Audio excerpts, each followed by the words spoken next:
Hi Capricorn, this is Chav. Welcome po sa ating channel.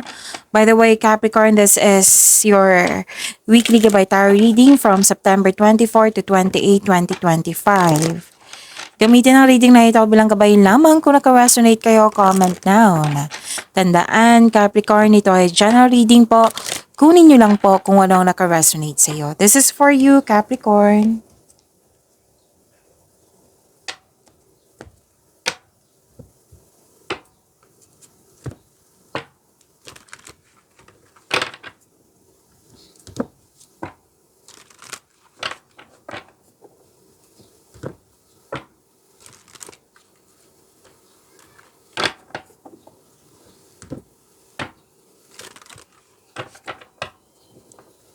Para po ito sa iyo, Capricorn, ngayong September 24 to 28, 2025.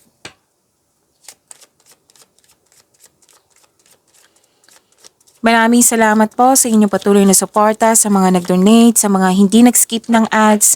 Maraming salamat po. Sa mga hindi pa nag-subscribe, subscribe na po kayo at click bell notification para malaman nyo na may bago tayong video. Para sa mga gustong magpa-reading, comment po kayo ng personal reading. Again, comment kayo ng personal reading and check my reply sa comment section.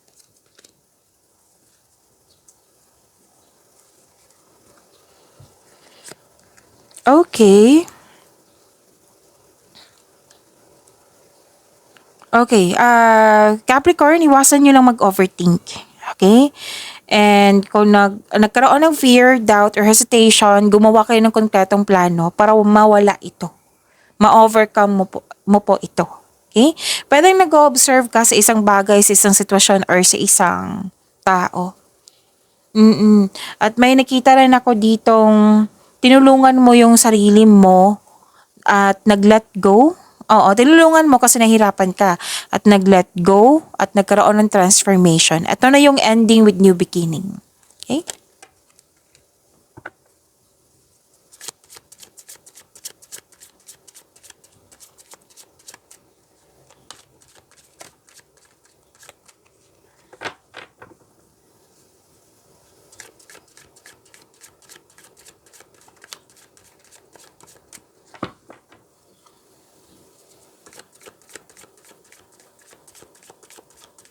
Energy ni Capricorn.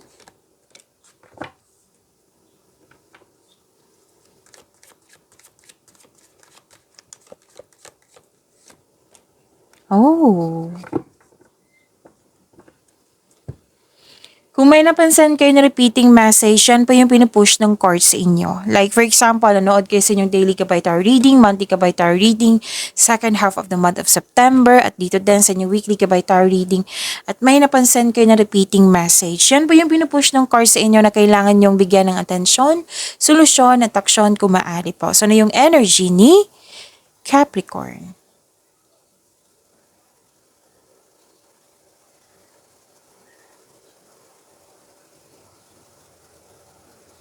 So this is wealth, family, and inheritance. Maaring makatanggap ka ng mana, pensyon, retirement o masaganang ani ng buhay. Nag-spend time ka sa grupo ng tao or ito yung family mo. Nag-save ka para sa iyong sarili, sa pamilya, at sa isang tao. Sa isang specific person po, maaring may tutulungan kang specific person. Okay? At may nakita ko ditong may posibilidad na bibili ka ng property. At yung grupo ng tao ay very supportive sa'yo. At kung naguguluhan ka, nalilito ka or nabibigatan, maghingi kayo ng payo sa mga taong nirerespeto mo na mas matanda pa sa'yo or wiser pa sa'yo. Kasi maaari silang makatulong sa'yo. So this is a completion of cycle also.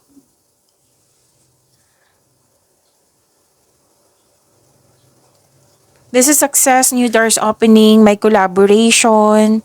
Oo. So, may opportunity na binigay sa iyo na nag-alinlangan kayo. Sabi ng card na huwag kayong mag-alinlangan kasi magbibigay ito ng kaunlaran sa iyo. Okay, so prosperity is yours, sabi ng iyong card. Basta po may yung mga pagkakataon na kailangan mong bigyan ng aksyon. Siyempre sa paggawa ng aksyon, may konkretong plano po. Okay, so increase confidence. Kailangan pong i-increase yung confidence mo. Kasi itong binigay na pagkakataon sa inyo, magkakaroon po siya ng growth and expansion. Remember, this is energy niyo po. Pwedeng personal life, love life pa to, or career and money.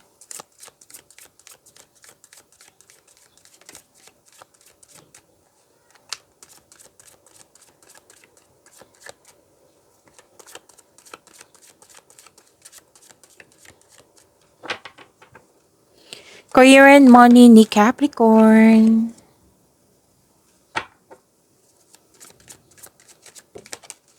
Tumatalon yung cards nyo.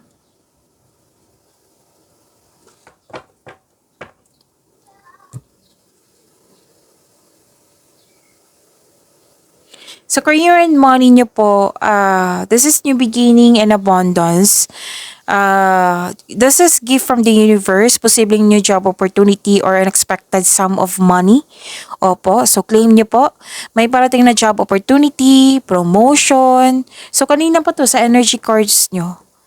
Okay? And increase confidence talaga. Kasi sinabi ng card dito, magbibigay talaga to ng financial growth and stability sa iyo.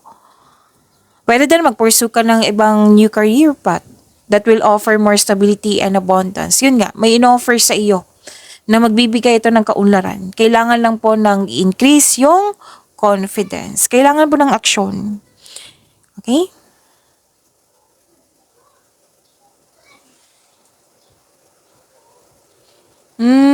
Pagod kayo dito, stress. Gusto mo magbakasyon. So magbakasyon kayo or magpahinga. Kasi pag pagod, kailangan talaga ng pahinga niyan. Kasi 'di ba, kapital natin, body natin, yung lakas. Okay? So kailangan po ng pahinga, tamang pahinga. Kasi ang pagpahinga po ay nakapagbigay ng increased productivity and a healthier mental state.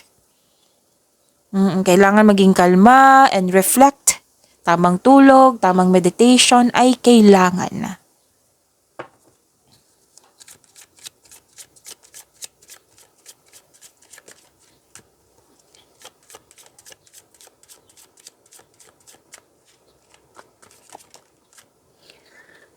Okay. So this is about your love life, self-love, partnership, and romance, Capricorn. Nakuha mo si Wheel of Fortune. Nandito po si Angel of Destiny. Claim niyo po, Capricorn.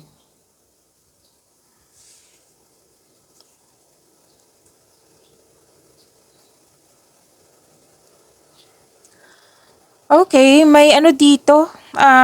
May nagpaparamdam. Ikaw nagpaparamdam sa isang tao. Sa mga single dyan ha.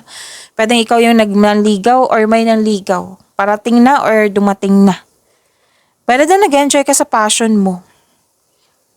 Para sa mga relasyon sa buhay mag-asawa, magkakaroon kayo ng pag-uusap, pwedeng mag-date kayo or outing. At makakatanggap din kayo ng good news.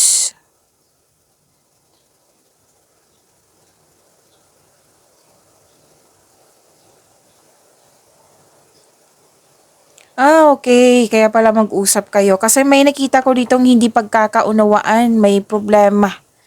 Pero, nakikita ko naman dito na magkakaayos kayo. May dumating na blessings ng siyang dahilan na mag-uusap kayo. Kasi this is you're moving from a painful cycle to happiness. So this is a new situation. At the end of the day, nakikita ko naman dito na naging happy kayo.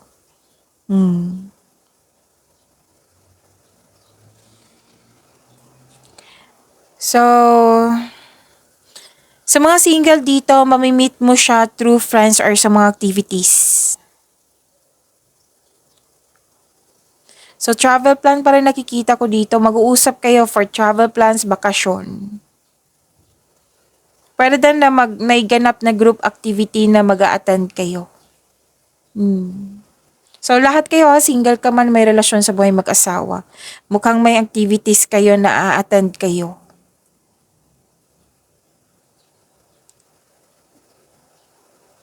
Saan siya na po naputol yung video, so sana tayo.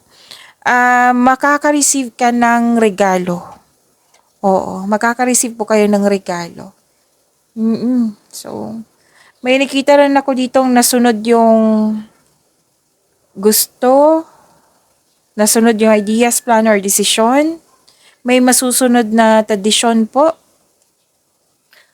Ang ilan dito excuse me.